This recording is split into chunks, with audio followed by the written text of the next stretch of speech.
Europe 1, il est 19h18. Place au duel maintenant d'Europe 1 Soir avec ce soir Pierre Aski de rue 89 et François Dorcival de Valeurs Actuelles. Oui, on va parler politique et de la fin de cette très longue, peut-être trop longue séquence de la primaire socialiste. Je vais vous poser la question. On en parle donc avec François Dorcival et avec Pierre Aski.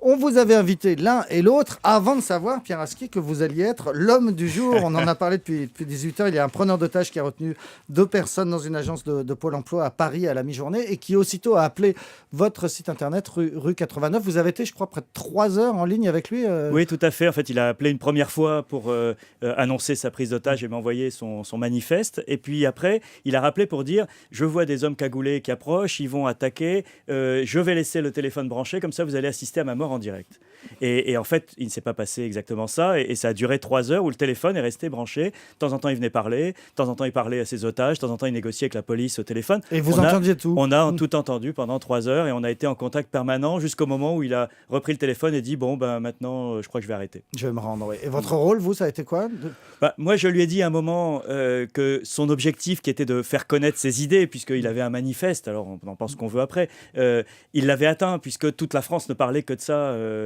Et donc, peut-être que ce n'était pas forcément la peine d'aller plus loin dans sa démarche, puisqu'il avait déjà atteint cet objectif. Et je pense que ça l'a fait réfléchir. La police est allée dans le même sens en lui disant « Mais vous avez atteint votre objectif. » Et à un moment, il a reconnu que ce n'était pas forcément la peine de continuer à garder sous le stress des 2 otages qui n'avaient rien demandé. Voilà, Pierre Aski, vous y reviendrez tout à l'heure, puisque vous serez de nouveau dans l'émission des clics et des claques avec Laurent Guimier vers 20h45 tout à l'heure. Mais on en vient à la politique, je le disais, donc fin de cette longue primaire socialiste. François Dorcival, est-ce que vous dites ouf ? D'abord, je dirais que François Hollande a atteint son objectif, lui aussi. Bon, mais sans blaguer, effectivement, ça a été une longue campagne, une belle démonstration. Maintenant, il me semble que la droite devrait en tirer un certain nombre de leçons, utiles pour elle et utiles pour la campagne qui commence maintenant, parce que, contrairement à ce que l'on pourrait croire, François Hollande n'a pas été élu hier soir président de la République. Ouais. Quelles leçons la droite doit tirer ? Il y en a plusieurs. Premièrement, le désir d'unité des électeurs de droite. Deuxièmement, le fait que jamais rien n'est joué 6 mois à l'avance, 3 mois à l'avance ou même 1 semaine à l'avance. Quand vous avez vu la détresse de Ségolène Royal le soir du premier tour, le fait que la star entre les 2 tours, c'était Arnaud Montebourg à cause de ses 17%. Au second tour, Arnaud Montebourg a disparu et c'est Ségolène Royal, au contraire, qui réapparaît et qui devient la personne, en quelque sorte, indispensable auprès de François Hollande.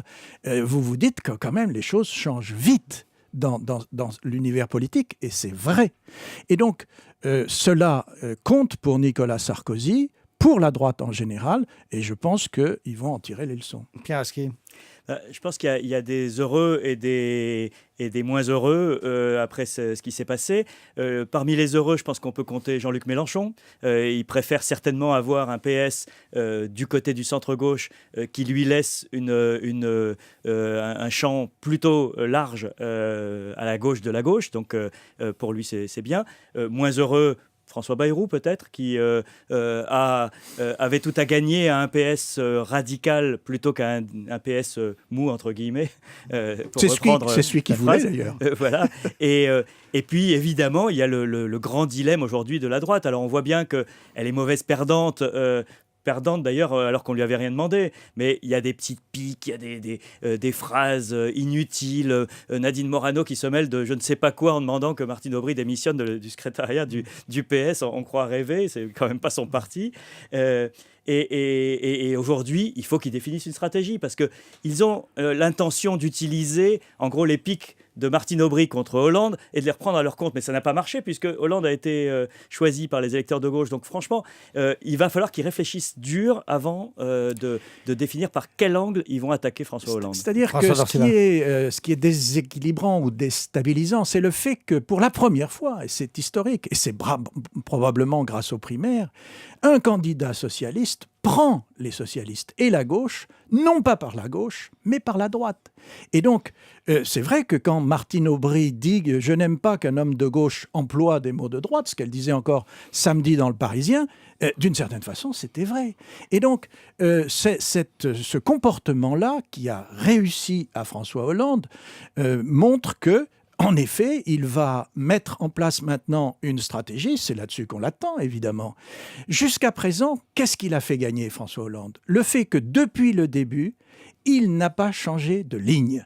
Sa ligne, c'était « je ne m'adresse pas aux socialistes, je m'adresse aux Français ». Et je n'en change pas. C'est vrai que pendant la campagne, et notamment pendant les 3 débats télévisés, il a pris un certain nombre de coups sans y répondre. Et on se disait « mais enfin, pourquoi il n'y répond pas ?» Il n'y répondait pas parce que précisément, il ne voulait pas changer de ligne. Et là encore, à la droite d'en tirer la leçon. Si elle varie dans sa ligne de riposte, si elle varie dans sa ligne d'attaque, elle aura des difficultés.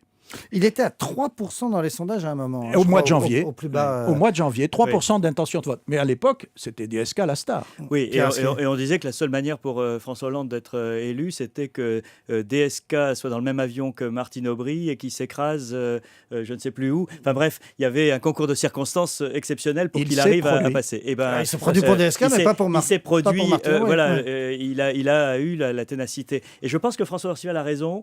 C'est vrai que je pense qu'il y a un certain nombre de gens de gauche qui n'aiment pas particulièrement le positionnement de Hollande, et en particulier son côté rigueur, rigueur budgétaire, austérité, quasiment annoncée, etc., mais qui pense qu'effectivement c'est le positionnement qu'il faut aujourd'hui pour battre Nicolas Sarkozy et incarner cette gauche qui va jusqu'au bayrouiste sans doute. D'ailleurs, François Hollande a déjà tendu la main à Bayrou des dimanches soirs. Alors là où il y a une difficulté, et d'ailleurs on l'a constaté dans les bureaux de vote, c'est l'électorat populaire, le fameux électorat populaire.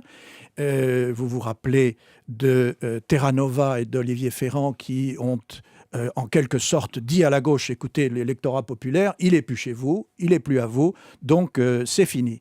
D'une certaine façon, ils en ont tiré les conséquences, mais c'est dangereux. Parce que à la présidentielle, celui-là, il va quand même se déplacer. Et donc, tout le jeu, tout l'intérêt de Nicolas Sarkozy aujourd'hui, c'est de dire, très bien, le centre, après tout, Borloo s'était retiré, et d'une certaine façon, il a bien fait de se retirer avant. Le centre est en train de se recroqueviller. Moi, il faut que je m'appuie sur l'électorat populaire dont plus personne ne s'occupe. La présidentielle a vraiment commencé aujourd'hui, Pierre Aski ?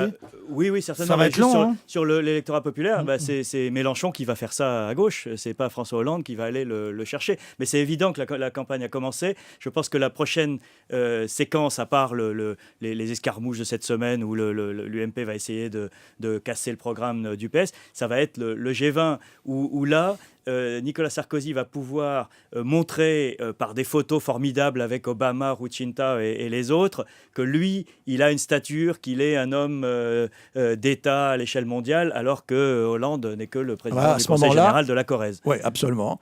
Et à ce moment-là, Hollande sera en diète médiatique, la diète médiatique. À cause du temps de parole. À cause du temps de parole, et puis parce que, précisément, il commencera lui aussi ses tournées à l'étranger pour se faire connaître.